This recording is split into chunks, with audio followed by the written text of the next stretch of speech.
बिस्मिल्लाहिर्रहमानिर्रहीम। अस्सलाम वालेकुम। आपका दोस्त सलमान हैदर। दुआ है परवरदिगार से कि उसने आपको और आपके अहले खाना को अपनी हिफ्ज़ व अमान में रखा हुआ है। इब्तिदा में मैं आपको बता दूं कि मेरे पर एक्सक्लूसिव डिटेल्स हैं सरदार तनवीर इलियास साहब से मुतल्लिक, जिनसे मुतल्लिक ये कहा जा रहा है कि उन्होंने तौहीन अदालत के ऊपर उनको वज़ारत उज़्मा से छुट्टी हुई है और वो कोई भी अब पब्लिक ऑफिस होल्ड नहीं कर सकते क्योंकि उन्होंने पार्लियामेंट के अंदर तौहीन की है। नहीं, असल वजह बिल्कुल मुख्तलिफ है।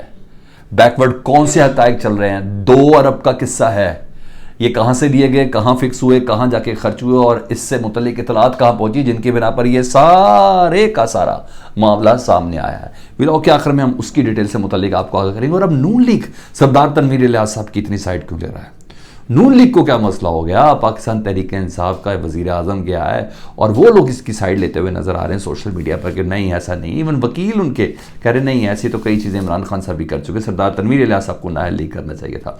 बहुत मज़ेदार चीज़ें हैं जो मैं आगे चल के आपके साथ डिस्कस करने लगा हूँ। एक के बाद एक चीज़ें अहम है। सबसे पहले जी, सुप्रीम कोर्ट में काफ़ी चीज़ें बेहतर हो रही है। सुप्रीम कोर्ट के अंदर का माहौल काफ़ी हद तक बेहतर हो रहा है। ये लोग चाहते थे कि जजेस के बीच में खला पैदा हो, ज़्यादा से ज़्यादा पैदा हो, लड़ाई झगड़े हों और उन लड़ाई झगड़ों का ये सियासी फ़ायदा उठाएं जिस तरह ये सियासी फ़ायदा उठा भी रहे हैं।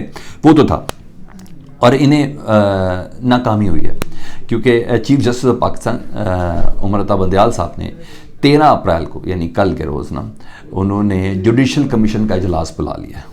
ठीक है, और जुडिशल कमीशन का इजलास बुलाया और उस इजलास से मुतल्लिक कयास आरारियाँ बहुत ज़्यादा हैं कि ये भी हो सकता है, वो भी हो सकता है, वो भी हो सकता है। अच्छी खासी थरथली मची हुई है गवर्नमेंट के अंदर, अच्छी खासी, कि उन्होंने पूरा तमाम के तमाम जजेस को एक जगह पे बुला लिया है। ठीक है जी, अब जो खबर है वो मैं आपको ज़रा बता देता हूँ। पेशावर हाई कोर्ट में ना एक खातून जज है, जस्टिस मुसर्रत जलाली साहबा, और इस वक्त उधर चीफ जस्टिस की सीट खाली है और इस वक्त वो निगरान चीफ जस्टिस यानी कायम मकाम चीफ जस्टिस, सॉरी निगरान बोला, कायम मकाम चीफ जस्टिस हैं वो। और इससे पहले कभी भी नहीं हुआ कि किसी हाई कोर्ट की जो चीफ जस्टिस हो वो खातून हो, तो ये अहम तरीन मामला है और इस वक्त वो कायम मकाम है। तो हतमी मंजूरी उनको चीफ जस्टिस बनाने के लिए सुप्रीम जुडिशल काउंसिल का बैठना एक जगह पे बहुत ज़्यादा ज़रूरी है और जिसमें तमाम सीनियर जजेस शरीक होंगे, उनसे मशवरा किया जाएगा, मंजूरी ली जाएगी। ठीक है, तो उनको चीफ जस्टिस बनाना पेशावर हाई कोर्ट का, तो उस सिलसिले में ये बहुत ज़रूरी है। लेकिन दीगर मामलात भी है ना, वो भी इस इजलास के अंदर हो सकते हैं। सबसे पहले जी, जस्टिस काजी फाइज ईसा साहब ने जो तहफ़्फ़ुज़ात शेयर किए हैं कल की अहम तरीन मुलाकात में चीफ जस्टिस के साथ, उन तहफ़्फ़ुज़ात के ऊपर इस सुप्रीम जुडिशल कमीशन के अंदर बात हो सकती है, उनको दूर करने के हवाले से बात हो सकती है, उनको दूर किया जा सकता है, एक चीज़। दूसरा, क्या पार्लियामेंट इस तरीके से मुदाखलत करके सुप्रीम कोर्ट के इख्तियारात को कम कर सकती है?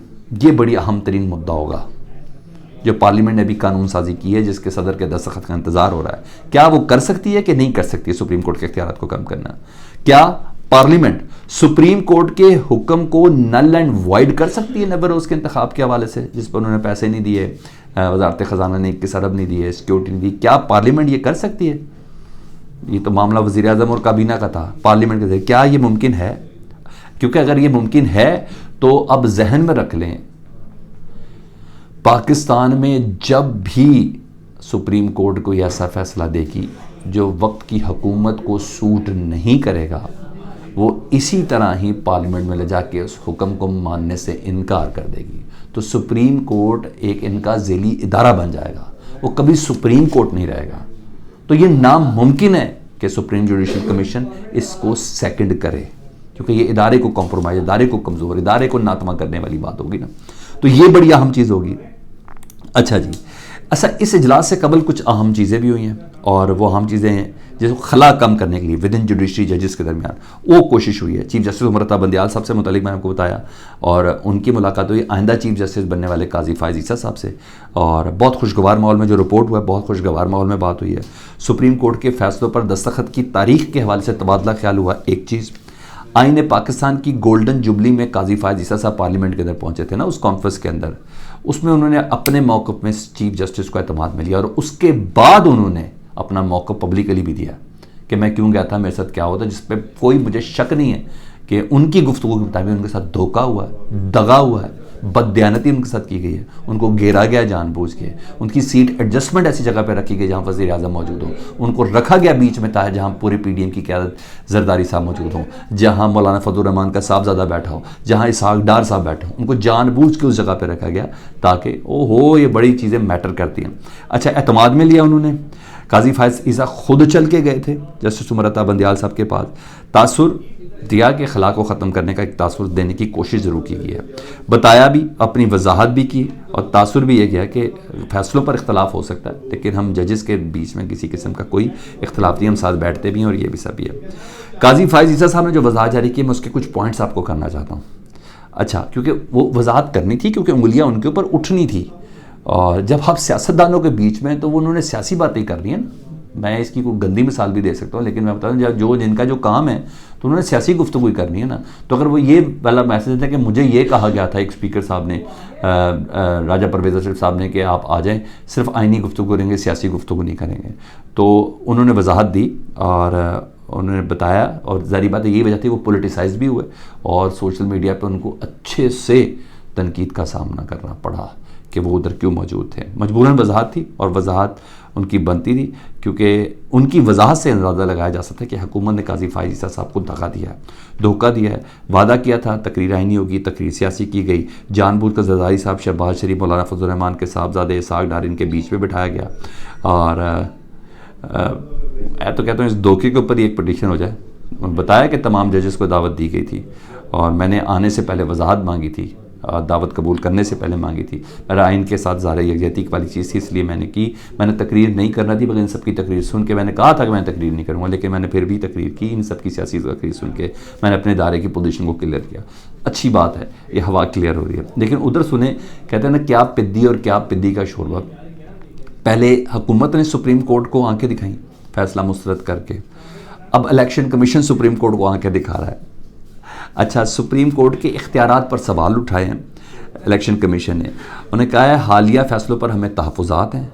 1 मार्च जिस दिन इलेक्शन का हुक्म दिया गया था, 4 मार्च जिसमें इलेक्शन की 14 मई की तारीख दी गई थी, इन फैसलों पर इलेक्शन कमीशन ने कहा है कि आइन के इख्तियारात को महदूद किया गया हमारे, जो हमें मिला है। और भाई मैं ये कहता हूँ, पहले आप हुक्म मानते हैं, तारीख़ देते हैं, जब आप देखते हैं कि हुकूमत पड़ गई है सुप्रीम कोर्ट के ऊपर, तो फिर आप ख़ुद भी शेर हो गए इस तरह के तहफ़्फ़ुज़ात देने की कोशिश करते हैं। तो समझ में आ रही है कि आप किसके कहने पे चल रहे हैं, कौन आपके साथ ग्रेस कर रहा है, लेकिन बहरहाल आप किस साथ कर रहे हैं। अब आज उस अहम तरीन वो इनसाइड इन्फॉर्मेशन के ऊपर सबसे पहले सरदार तनवीर इलियास साहब, साबिक़ वज़ीर आज़म हो गए जी आज़ाद कश्मीर के, उन्हें रिलीफ देने से सुप्रीम कोर्ट ने भी इनकार कर दिया। उन्हें का वीडियो देखने के बाद पता चल रहा है कि तौहीन अदालत नहीं, आपने ज़बरदस्त किस्म की तौहीन अदालत की है। और आज़ाद कश्मीर की जो हाई कोर्ट है उसके फैसले पे कायम रखा है सुप्रीम कोर्ट ने, और कहा है जवाब आप 2 हफ्ते के अंदर जमा करा दें। असल कहानी मैं आपको बताता हूँ। असल कहानी ये है, जो मेरे पास खबर है वो ये है, तौहीन अदालत से ज़्यादा मामला ये करप्शन का है, और ये 2 अरब रुपए की करप्शन है। और इसीलिए नून लीग जो है ना वो इनकी साइड भी ले रही है सरदार तनवीर इलियास साहब। इनको पता है प्रेसिडेंट सेट हो जाएगा, रेफरेंस आ जाएगा, तो अच्छी गुफ्तगू तो पार्लियामेंट के अंदर शहबाज शरीफ साहब ने भी सुप्रीम कोर्ट के चीफ जस्टिस से मुतल्लिक नहीं की, या सुप्रीम कोर्ट के जजेस से मुतल्लिक नहीं की, अच्छी गुफ्तगू तो वो भी नहीं थी। तो एक प्रेसिडेंट सेट हो जाएगा, वो वज़ीर आज़म आज़ाद कश्मीर के ऊपर कार्रवाई हो सकती है नाअहली की, तो शहबाज शरीफ साहब के ऊपर क्यों नहीं हो सकती। तो ये इस पर राय पर कर रहे हैं, लेकिन असल मामला है 2 अरब की। और ये आज़ाद कश्मीर में एक अहम ओहदे पर तैनात ब्यूरोक्रेट है, उनका नाम है सेक्रेटरी सर्विसेज एंड लैंड राजा अमजद परवेज़। अच्छा, उनसे मुतल्लिक है कि उन्होंने सरदार तनवीर इलियास साहब की छुट्टी कराई है और उन्होंने रियासती इदारों के ख़िलाफ़ उनको मिसगाइड किया। और मैं सरदार तनवीर इलियास साहब को बिल्कुल क्लीन चिट तो नहीं दे सकता। कहा जाता है ये सेक्रेटरी साहब खुद बहुत करप्ट अफसर मशहूर हैं, और 2 अरब रुपए का सीक्रेट फंड है जो उन्हें सरदार तनवीर इलियास साहब के साथ इस्तेमाल किया है, उसको निकाला, कहाँ खपत हुई है, ये इतलात इदारों को पहुँच चुकी थी। जो खबर मेरे पास है ये इतलात पहुंची है, जिनकी बिना पर ये असल वजह ये बनी है। तभी तो नून लीग के वकला भी, बैरिस्टर ज़फ़रुल्लाह साहब भी कह रहे हैं कि इस तरह की तो कई बार इमरान खान साहब भी बात कर चुके हैं अदालतों से मुतल्लिक, तो ये कोई इतना बड़ी बात नहीं थी कि उनको इस पर नाहल किया जाए। तो बैक एंड पे कुछ और मजबूत चीज़ें भी उनके ऊपर केस फाइल हुआ है, बहुत सी चीज़ें हैं, और जिसमें ये सबसे अहम है, ये इतलात पहुँची है तो लेट्स सी आगे क्या होता है। बात वो खोलते ही, क्योंकि कल उन्होंने मीडिया के सामने गुफ्तगू करते हुए बड़ी दलेरी की रात को। उन्होंने कहा कि मैम ना किसी इदारे की गाइडलाइन पर चलेंगे, हम अपनी रियासत को, अपने मामला को अपने हिसाब से लेके चलेंगे, ये सब चीज़ें वो लेके चलते रहे हैं। फीडबैक से मुतल्लिक़ ज़रूर आगा कीजिएगा। अपना बहुत ख्याल रखें। अल्लाहुम्मा सल्ली अला मुहम्मदिन व आले मुहम्मद।